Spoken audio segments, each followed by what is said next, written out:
Definitely,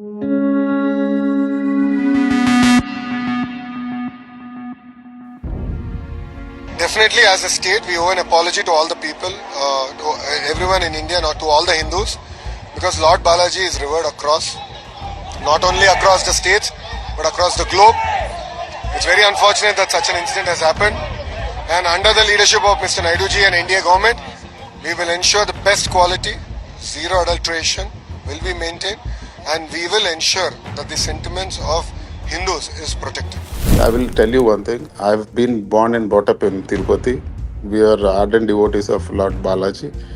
We every other month we go for darshan, and from my childhood we are associated with all the pujas and all the prasads. Not only laddu, there are various other prasads which the devotees get. So I don't think there has been any change or anything apart from mechanization of preparation of laddus. The sweet, dry fruit-laden gram flour laddu offered to Sri Venkateshwara at the Tirupati temple is now at the heart of a burning political controversy. Andhra Pradesh Chief Minister N. Chandrababu Naidu triggered a political storm as he claimed that the ghee used in preparation of Tirupati Balaji laddus was adulterated with animal fat during his predecessor Y.S. Jagan Mohan Reddy's regime. This is not a face-off between two regional parties of Andhra Pradesh. It has taken a sharp religious turn, with Naidu accusing Reddy, a Christian, of intentionally trying to hurt religious sentiments of Hindus.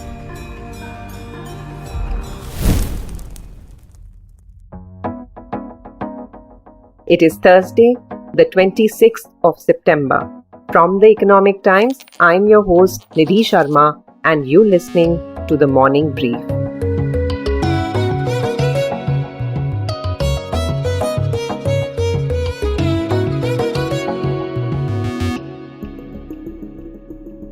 So let's deconstruct the politics of Tirupati Laddu controversy. At the heart of this is the management of Sri Venkateshwara Swami Temple in Tirupati district of Andhra Pradesh.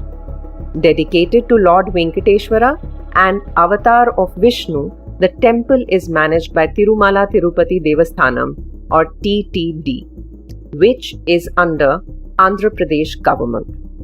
TTD board is appointed by the state government, and the day-to-day management is done by Executive Officer EO, who is generally an IAS officer of Andhra Cadre. Every day, the temple needs about 15,000 kgs of ghee to prepare laddus.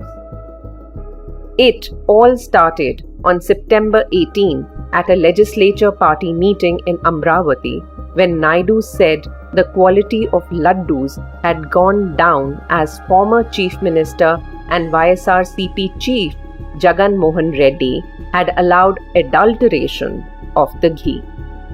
By next day, Telugu Desam Party had fished out a July test report of Anand-based National Dairy Development Board's NDDB Center for Analysis and Learning in Livestock and Food. The report raised questions about presence of animal fat, beef tallow and lard in the ghee. The state government said the tender was awarded to this company in May by Reddy's government, and ghee had been supplied by AR Foods at Rs 320 per kg. TDP pointed out that since the rate was so low, the government should have suspected adulteration in ghee and sent out samples for testing. The centre waded into this controversy with the Health Ministry seeking a detailed report from the government. Sensing this could blow up into a major political issue, Reddy retaliated and said his government had followed the same procedures as Naidu's from 2014 to 2019. I have with me YSRCP's Rajampet MP PV Mithun Reddy, who says there has been no deterioration in quality of laddus. How do you see the charges that have been put forth by TDP and Mr. Chandrababu Naidu? See, I think we should first understand what Mr. Chandrababu has been accused presently. Chandrababu Naidu accused that adulterated ghee, which contained animal fat, was used for preparing the laddus in the Tirumala temple. So we should get into the facts. First of all, there is no tanker which will be taken by TTD without getting tested properly. The executive officer of Tirumala Tirupati Devasthanam, Mr. Shyamal Rao, he went on record saying that those tankers which they found were not up to the quality were not used by TTD at all. They were not used for preparing the laddus. So where does the question arise about adulteration? So this is a complete false allegation by Mr. Chandrababu Naidu. And we need to understand one more thing also. Chandrababu Naidu came to power on June 4th. The whole issue, the tanker was supplied on 12th July, and the reports came on 17th July, and the tankers were rejected, which in fact is confirmed by the executive officer that these tankers were rejected and sent back.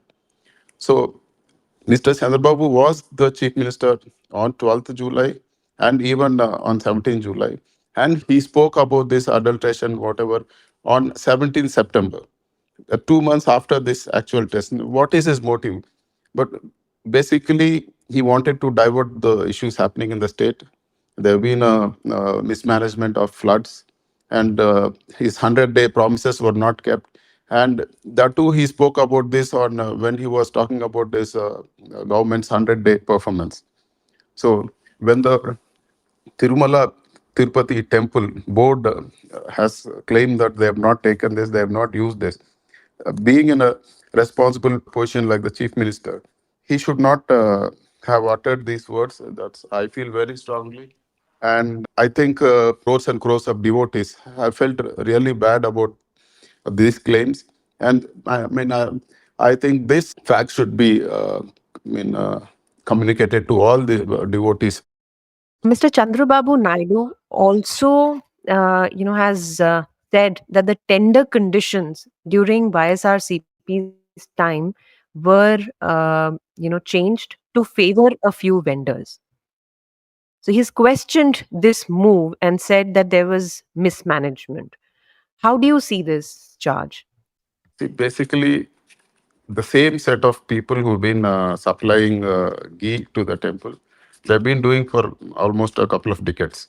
Those people who have supplied during 2014 and 19, when Mr. Chandrababu Naidu was chief minister, have supplied between 2019 and 2024, when Mr. Jagannath Reddy was CM. And Chandrababu Naidu's son, who is also a minister, went on record saying that Tirumala Tirupati Devasthanam is an independent body, and there's no politics or no politicians are involved in that, and they have a board, and this board consists of all everybody from throughout the country. So every tender which auction which happens every 6 months for the ghee is put up in the board for approval, and the board takes a decision not only for the supply of ghee, for every purchase or any decisions being taken. The board is supreme and they take all decisions. So this whatever he has claimed of tender conditions being changed or anything, it is absolutely false. And we should also note one important thing, that in the previous YSRCP government, so the testing labs were strengthened, and with the association of Central Food Technology Research Institute, which is a good thing. I mean, it has strengthened the testing process for all food products being supplied. So this claim that any mistakes have happened in sourcing the ghee are absolutely false. An SIT has been formed to investigate the matter. So, what will YSRCP's next move be? First, we should speak about the integrity of the SIT. Basically, the SIT operates under Mr. Chandrababu Naidu. So the question is that Mr. Chandrababu Naidu has lied blatantly that adulterated ghee was used. So what is the sanctity of this sit? So we have demanded a CBI inquiry. We have demanded a court judicial inquiry into this. The facts will be out, and anybody, anybody who has done wrong with respect to the temple must be punished, and we support completely for any action being taken. How does YSRCP plan to fight this?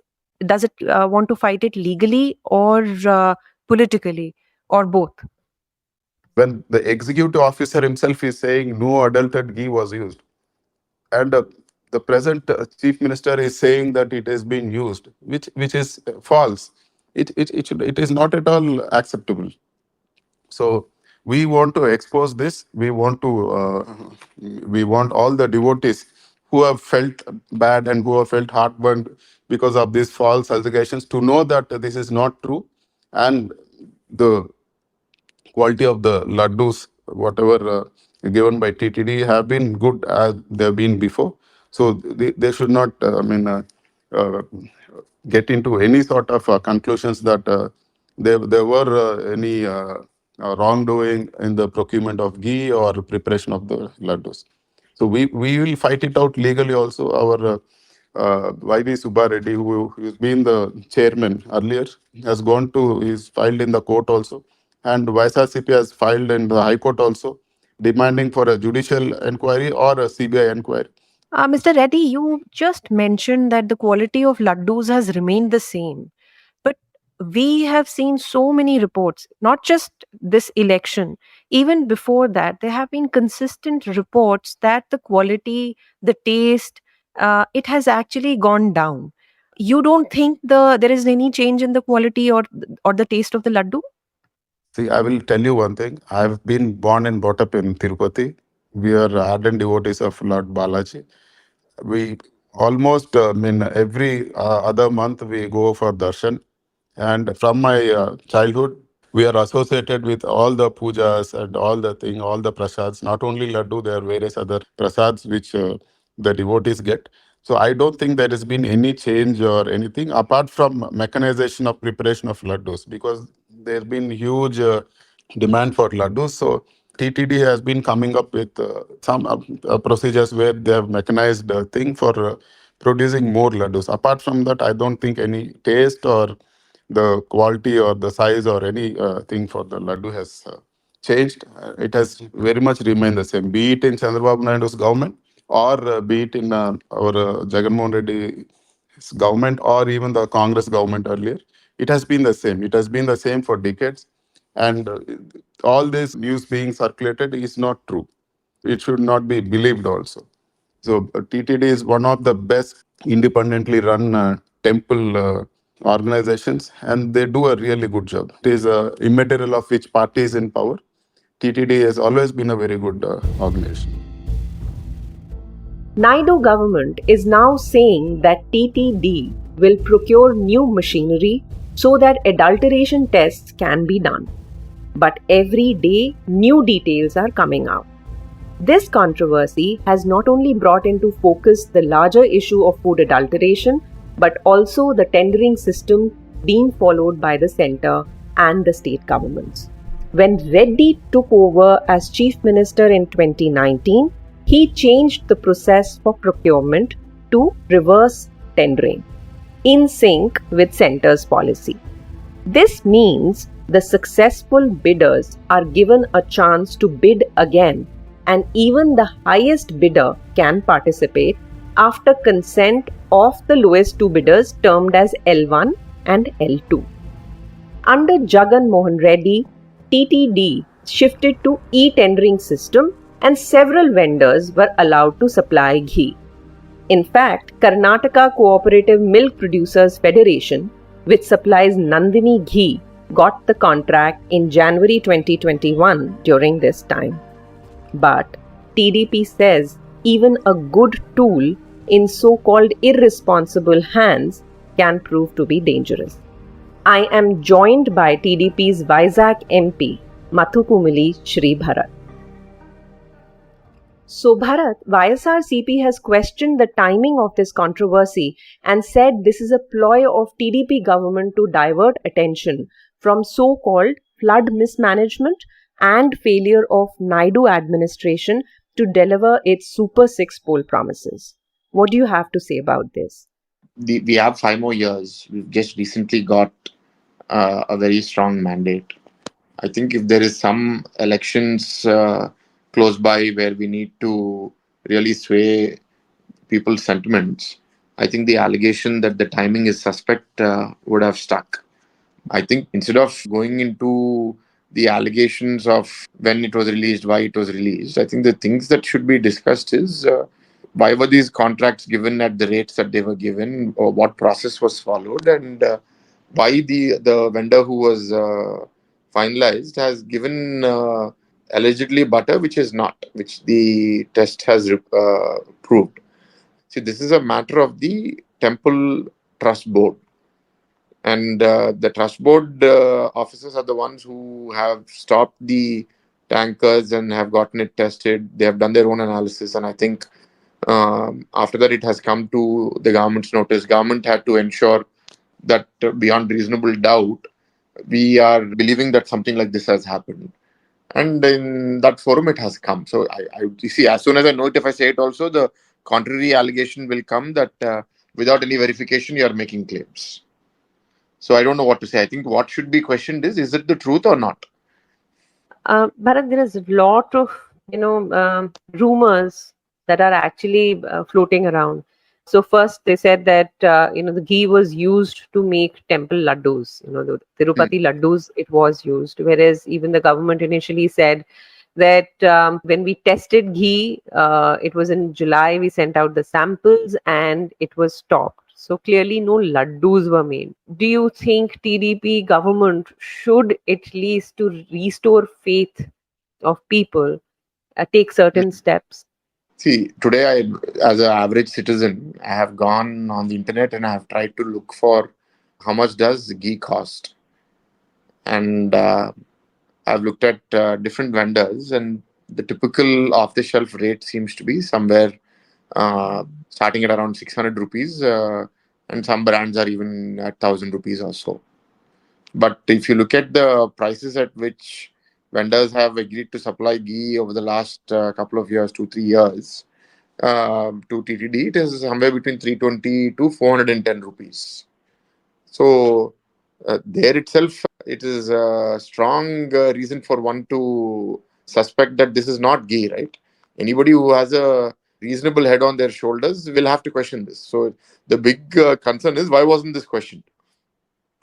And how can one supply ghee at a rate where it is almost half the market price? So they're not supplying ghee, they're supplying something else which is like ghee. So even today, YSRCP is saying that we followed the same processes between 2019 and 2024 as were followed by Naidu government from 14 to 2019. What do you think? How much of this holds water? How much of it? This process of reverse tendering is something that the YSRCP government has introduced. It did not exist between 14 to 19.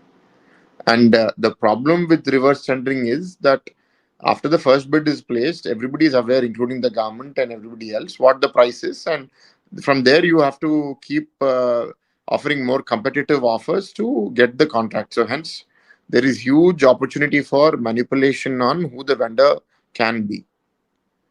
It's not a closed bid where everybody bids at once and then the best person is then brought for discussion. It's information is public after the first bid. That is the reverse tendering, which didn't exist from 14 to 19. So how can they make that allegation? It is their government who has said that we will do reverse tendering in Polavaram, we'll do reverse tendering in this and that. So how can they say that we're following the same purchasing methodology as before? That's not true. So my specific question was on adulteration, the way it was tested during 2014 and 19 in your time. That is what their contention is. The testing methodology in TTD does certain metrics. They don't have the ability to test adulteration, from before. So it's not that adulteration was being tested 15 years ago and it is not being tested now. Even maybe in the 14 to 19 period also, they didn't have the laboratory or the equipment within TTD to test for adulteration. But between 14 to 19, for a large period of time, the supplier for the ghee was the same vendor who had done it for a large part of the last 50 years, which is the Karnataka Milk Federation, the Nandini ghee. So there is a reliability of the vendor. It was not the vendors were not changed on an ad hoc basis. Maybe I don't know. Maybe one or two vendors may have been used other than KMF, but completely rejecting KMF and bringing unknown new vendors was not done between 14 to 19. So, what exactly is the way forward? If you could tell us that what checks and balances are being planned to actually improve the quality and have some kind of a tangible difference to the quality of laddus. In the short term, immediately there is an expert committee that has been put. Recently, they have announced an investigative team also to look into these allegations so that this mudslinging allegation on both sides will go away. Let the facts be put on paper. The other thing they should do is that if somebody is quoting a unreasonably low price, then there should be some fail safes which will ensure that it's not just price, right? There are certain things that need to be done to ensure that the quality of ghee is supplied. And the other thing is that this the adulteration testing facility costs under 1 crore, and the amount of ghee that is being consumed is huge. I think it's 15,000-20,000 laddus a day. So this is almost 200-300 crores of expenditure annually on this. So investing about 70-80 lakhs on the adulteration equipment should have been done much sooner. The TTD, even within Vishakhapatnam, within my parliament, we have a very popular temple destination, the Simachalam temple, Narasimha Swamiji. And even here, the newly appointed EO had met me, and he was saying that the same allegations persist here with the same kind of process that was done over there in the purchasing and potentially nefarious intentions. And the many batches of adulterated ghee suspectedly was now stopped, and now it is being tested, and that results are also going to come out soon. This controversy has had a domino effect. State governments are now announcing audits of procurement process for temples, and temple trusts are initiating Shuddhikaran ceremonies. A basic question of food adulteration has shaken the beliefs of devotees. Of course, we need better food quality checks. But the basic question is, do we need rumor mongering? At a time when a newly formed government is competing to attract investments, is this controversy required? Especially when there is no evidence that adulterated ghee actually went into the Tirupati laddus. So why shake the confidence of millions of devotees across the world? This is all we have for you today. I'm your host Nidhi Sharma, signing off. This episode was brought to you by sound designer Amrit Reddy and producer Vinay Joshi. Executive producers Anirban Chaudhary and Arijit Parman. Thank you for listening, and if you like this episode, do spread the word. All new episodes of the Morning Brief podcast drop every Tuesday, Thursday and Friday. It streams on Amazon Prime Music, JioSaavn, Spotify, Apple and Google Podcasts. And of course, ET's own audio platform, ET Play. Have a great week ahead. All clips used in this episode belong to their respective owners. Credits mentioned in the description.